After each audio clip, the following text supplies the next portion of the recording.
講故事嘅時間又到啦！今日講嘅故事呢係大草原的大冒險，奇妙冒險。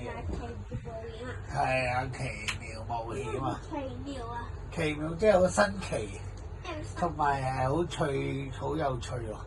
新奇即係你未見過啲小事物咯，即係好似今日去嗰個科學展覽啊，好奇妙嗰啲嘢，咁都得嘅，咁樣好奇妙咯，即係。我開始啊，喺一個廣闊嘅大草原上邊，小馬、小白同佢啲朋友、動物朋友一齊面對大自然嘅挑戰，學習友誼。草原係大自然嘅咩？草原同埋大自然啊，非洲咁喎，即係好似老虎啊。學習友誼同埋勇氣、團結嘅重要性。咁啊，喺一片廣闊嘅大草原上面，陽光透過雲層曬喺綠油油嘅草地上。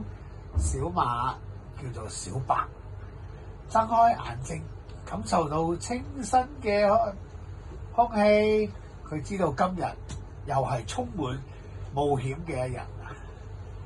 草原上住咗好多動物，有活潑嘅兔仔啦，聰明嘅狐狸啦，仲有優秀嘅羚羊。羚羊喺我哋啲故事裏面係第一次出現啊！羚羊有冇有角嗰啲啊？係啊，跑得好快啊！係咪喺個山上面㗎？都有，草原都有。小白急不及待咁樣諗住同啲朋友仔一齊去玩。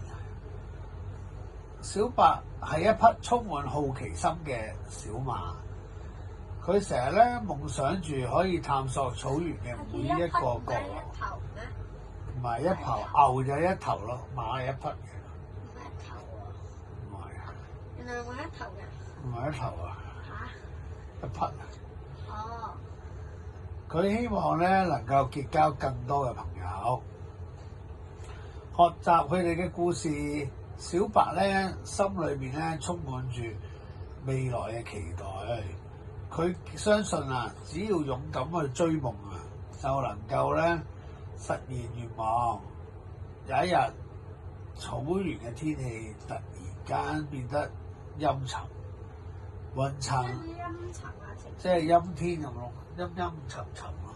陰晴天啊！佢唔係啊，佢係陰天啊，即係突然間變得陰天啊！雲層咧壓到咧好似好低咁。小白咧同埋啲朋友咧都感到不安啊！即係啲雲啊！咩雲啊？即係嚿嚿啲雲，天上啲雲喎。我啲雲越嚟越乜嘢啊？越嚟越矮咁啊，好似跌咗落嚟咁啊！哦。因為咧即係預計咧會要落咧呢個暴風雨你要嚟臨啊，將會有。咁小白咧就嗱嗱聲話俾大家聽啦，應該要揾一個安全嘅地方去避一避啲風啊，要保護到自己咧唔好受傷。乜嘢風啊？風暴啊嘛，嚟緊暴風雨啊嘛。哦。即係颱風咯。小白咧同我啲朋友咧喺草原上面咧四圍咧咁樣揾呢個避難所啊。小兔咧跳下跳下，建議咧就去附近嘅山洞啊，因為嗰度咧可以咧避風雨啊。大家一齊咧都向住呢個山洞嘅方向咧跑過去，希望能夠咧揾到安全嘅庇護所。當佢哋咧到達咗個山洞嘅時候咧，天色咧已經咧變到好暗啦，暴風雨咧已經嚟啦，狂風驟雨，雨水咧就係咁落啦。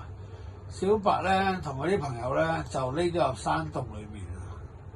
雖然外邊咧就風雨交加，但係咧心裏邊咧都係有彼此嘅陪伴，所以咧佢哋都感覺到好安全。小朋友咧突然間瞓咗啦，聽日再講啦，拜拜。